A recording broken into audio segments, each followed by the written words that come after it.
नमस्कार, मैं हूं अंशिता। क्या एक व्यक्ति विशेष से नफरत और अपनी मुस्लिम विरोधी राजनीति के लिए योगी सरकार ने 600 से ज्यादा बच्चियों का भविष्य दांव पर लगा दिया है? आप समझ ही गए होंगे कि हम यहां किस मामले की बात कर रहे हैं और ये आरोप सरकार पर क्यों लग रहे हैं। जी बिल्कुल, बेटी बचाओ बेटी पढ़ाओ, नारी वंदन, महिला सशक्तिकरण जैसे बड़े बड़े दावे करने वाली बीजेपी की सरकार छोटी बच्चियों के भविष्य के साथ खिलवाड़ कर रही है। उड़ान भरने से पहले ही उनके सपनों के पर काट रही है। ये वो गरीब बच्चियां हैं जिनके माँ बाप के पास उन्हें पढ़ाने के पैसे तक नहीं हैं। आपको जानकर बेहद हैरानी हो सकती है कि आजम खान के स्कूल में इस बढ़ती महंगाई के जमाने में कुछ बच्चियां ऐसी भी हैं जो महज 20 रुपए में पढ़ रही हैं। जिस कदर दिन पर दिन महंगाई बढ़ रही है, क्या रह गई है 20 रुपए की कीमत? एक टाइम का भरपेट खाना भी नहीं मिल सकता। लेकिन इस स्कूल में बच्चियों को तालीम मिल रही है जिससे वो पढ़ सकें, आगे बढ़ सकें, दुनिया के साथ कदम से कदम मिला सकें। लेकिन सरकार ने तो बिना कुछ सोचे स्कूल पर ताला लगाने की तैयारी कर दी और स्कूल को ताला लगाकर वहां कोई नया स्कूल नहीं बनने वाला है, बल्कि वहां उद्योग खोले जाएंगे। यानी बुलडोजर सरकार बच्चियों के भविष्य पर बुलडोजर चलाकर उद्योगपतियों के लिए काम कर रही है। बच्चियां रो रो कर गुहार लगा रही हैं कि स्कूल को बंद ना किया जाए, लेकिन उनकी सुनने वाला कोई नहीं है। रामपुर में तोपखाना रोड पर सपा नेता आजम खान का रामपुर पब्लिक स्कूल है। इसमें 1 से लेकर 8वीं तक की पढ़ाई होती है, जिसमें 634 बच्चियां पढ़ती हैं।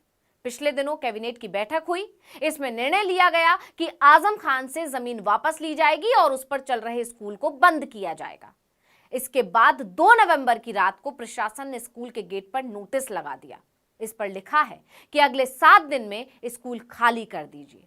इसके बाद से स्कूल का स्टाफ, बच्चियों के पेरेंट्स और खुद बच्चियां परेशान हैं। सबसे ज्यादा चिंतित हैं बच्चियों के अभिभावक।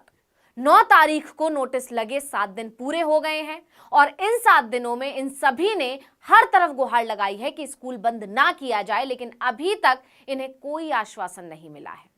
इसलिए दावा किया जा रहा है कि किसी भी समय स्कूल सील हो जाएगा। इसी चिंता में डूबे हुए पेरेंट्स अफसरों के सामने रोते गिड़गिड़ाते पूछ रहे हैं कि इस तरह बीच में स्कूल पर ताला लग जाएगा तो ये बच्चियां कहां जाएंगी? उनका तो पूरा साल खराब हो जाएगा।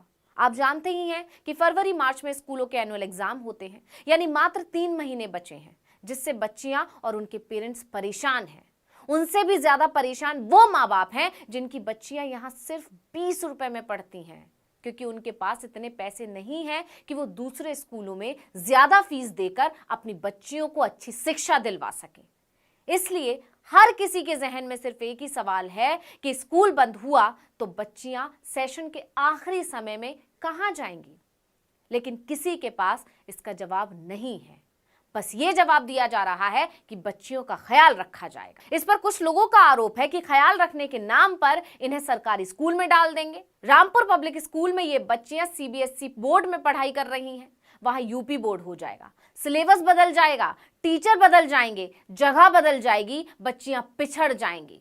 हालांकि स्कूल ने प्रशासन को चिट्ठी लिखकर 4 महीने मांगे हैं। इनमें बच्चों की संबंधित क्लास की पढ़ाई पूरी हो जाएगी, उसके बाद वो किसी भी स्कूल में जा सकती हैं। खास बात यह है कि इस स्कूल में हर धर्म की बच्चियां पढ़ती। मिली जानकारी के मुताबिक करीब 50 बच्चियां ऐसी हैं जिनके पिता मजदूरी करते हैं। वो यहां मात्र 20 रुपए महीने की फीस पर पढ़ रही हैं। जिनके पिता नहीं है उनकी फीस नहीं लगती। जिनके माता पिता दोनों नहीं हैं, उन्हें स्कूल की तरफ से ही ड्रेस और किताबें भी दी जाती हैं। ऐसे में सवाल उठता है कि क्या सरकार इन्हीं सुविधाओं के साथ बच्चियों की पढ़ाई जारी रखने की गारंटी दे रही है? तो इसका जवाब है नहीं। गुस्साए लोगों का कहना है कि बेटी बचाओ बेटी पढ़ाओ का नारा उछालने वाली बीजेपी सरकार खुद अपने स्वार्थ के लिए बच्चियों के भविष्य के साथ खेल रही है। यही नहीं, योगी सरकार पर तो राजनीति करने का भी आरोप लग रहा है। लोगों का कहना है कि राजनीति में विरोध कितना भी हो, लेकिन बच्चियों और स्कूलों को तो कम से कम छोड़ देना चाहिए। बच्चियों की पढ़ाई रोकना भी एक अपराध ही है। अपने इस फैसले से सरकार बुरी तरह घिर गई है, क्योंकि यहां बात शिक्षा की है, वो भी गरीब बच्चियों की शिक्षा। अगर सरकार को इस जमीन को वापस लेना भी था तो स्कूल को अपने नियंत्रण में ले सकती थी या एक इससे बेहतर स्कूल इन बच्चियों के लिए खोल सकती थी।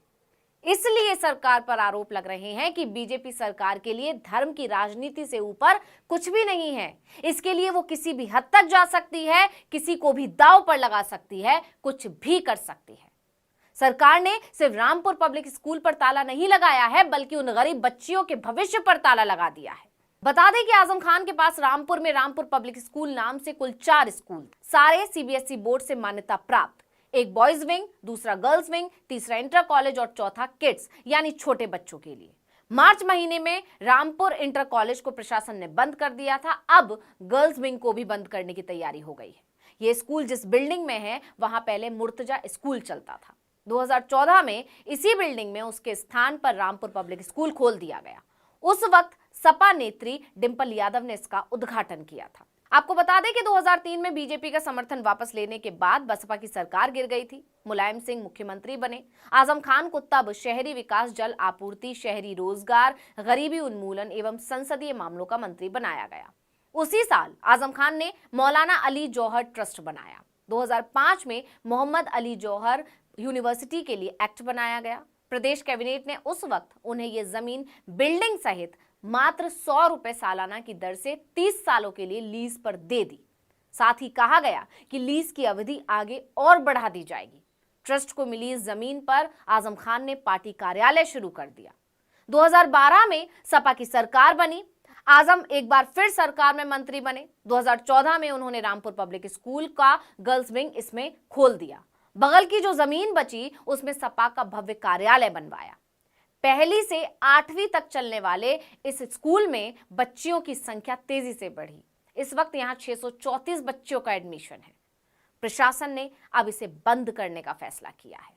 अब लोगों का कहना है कि भले ही सरकार जमीन वापस ले ले, सपा कार्यालय तोड़ दे, लेकिन स्कूल बंद ना करे, क्योंकि ऐसा करने से आजम खान को नहीं बल्कि उन गरीब बच्चियों का नुकसान हो रहा है जो पढ़ना चाहती हैं, लेकिन उनके पास पैसे नहीं। लेकिन अभी तक प्रशासन ने इस पर कोई जवाब नहीं दिया है और समय बीतता जा रहा है। कुल मिलाकर सत्ता और आजम खान के बीच की इस लड़ाई में बच्चियों का भविष्य दांव पर है। आजम का अपना पक्ष है, सरकार का अपना पक्ष। इन दोनों पक्षों के बीच बच्चों का पक्ष गायब है। उनके भविष्य की बात कोई नहीं कर रहा है। इसकी बात आखिर कौन करेगा? अब देखना होगा कि गरीब मासूम बच्चियों की गुहार और मिन्नतों से सरकार का दिल पिघलता है या नहीं। तो इस वीडियो में इतना ही। आपसे अनुरोध है, यूट्यूब पर हमारे चैनल आर्टिकल 19 इंडिया को सब्सक्राइब कीजिए, फेसबुक पर लाइक कीजिए, कमेंट करके बताइए आपको हमारा ये वीडियो कैसा लगा। आने वाले दिनों में हम और किन मुद्दों पर वीडियो बनाएं ये भी जरूर बताइएगा। ट्विटर हैंडल है आर्टिकल 19 _ इंडिया, इसे भी फॉलो कर लीजिए। नमस्कार।